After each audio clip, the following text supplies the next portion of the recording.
Please subscribe my channel. She walked in at 10 that night, heels striking the tiles with a sharp rhythm that felt more like mockery than a homecoming. She didn't glance at me. Her eyes slid right through me as if I wasn't even there. Then she gave that smirk, lips painted with another man's touch, and let the words fall out like shards of broken glass. I had a one-night stand, and I'd do it again. The silence afterward was heavier than the confession itself. I didn't shout. I didn't question. I didn't even put down the fork I was holding. I simply chewed the last bite of my dinner and gave a single nod. She mistook that nod for weakness. She didn't realize it was the moment I chose my path. That nod wasn't surrender. It was the seed of revenge taking root. 7 years of marriage.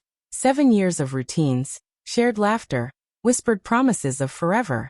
I carried her burdens when storms tore through her life. I steadied her through family drama, through financial wreckage, through her darkest doubts. I believed I was her anchor.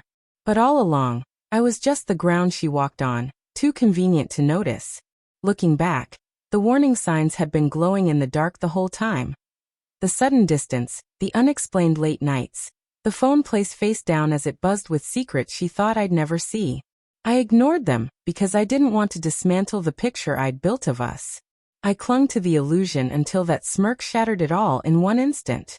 Pain came first, piercing and raw. But then clarity followed, cold and sharp.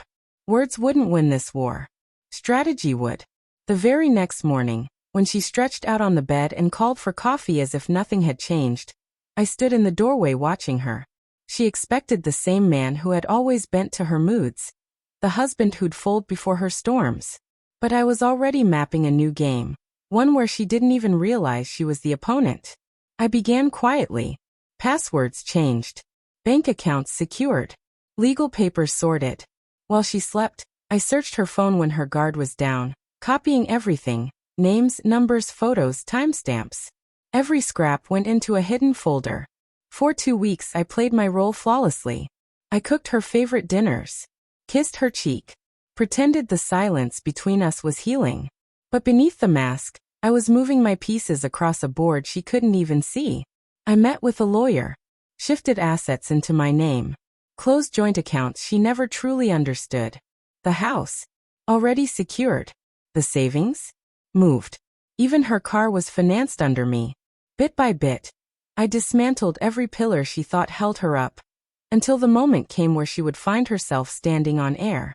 With the help of an IT friend, I recovered the deleted fragments of her filth, messages, photos, schedules of betrayal like a grotesque diary. There wasn't one affair. There were many. Different men, different nights, each piece as undeniable as the last. I didn't gather them for her. I gathered them for the court. Then I waited. One Friday, she dressed up, spritzed perfume, and claimed she was meeting a friend. I let her go. Hours later, I followed. From the shadows, I watched her drape her hand across another man's arm, laughing like she had once laughed with me. I took the photos.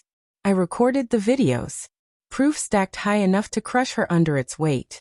When she returned home, stumbling from whiskey and cheap perfume, I was already seated at the table.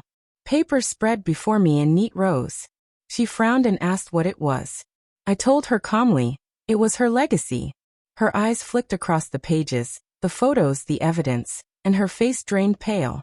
She scrambled for excuses, for lies, but I didn't let her breathe them into the air. I know everything. Every name. Every night. Every word. Her voice cracked when she asked, "Why are you doing this?" "Because you smirked," I whispered.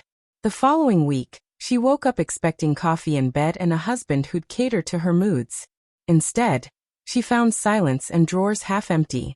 Her car gone, repossessed in my name. Her credit cards declined. Bank accounts frozen. She had nothing left but the clothes on her back and the memory of her arrogance. I filed for divorce armed with evidence no lawyer could twist away. Adultery, financial misconduct, deception. It was all laid out like a blade across her throat. The judge didn't waste sympathy on her. The house stayed mine. The accounts stayed mine. Everything remained mine.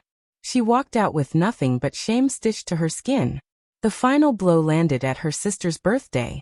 She arrived desperate, painting herself as the victim, hoping to claw back some pity. But whispers spread when I calmly laid the evidence out on the table in front of everyone. Screenshots, photos, time-stamped betrayals. Her sister wept. Her father walked away without a word. She collapsed in a chair, sobbing into her hands. Not from guilt but from humiliation.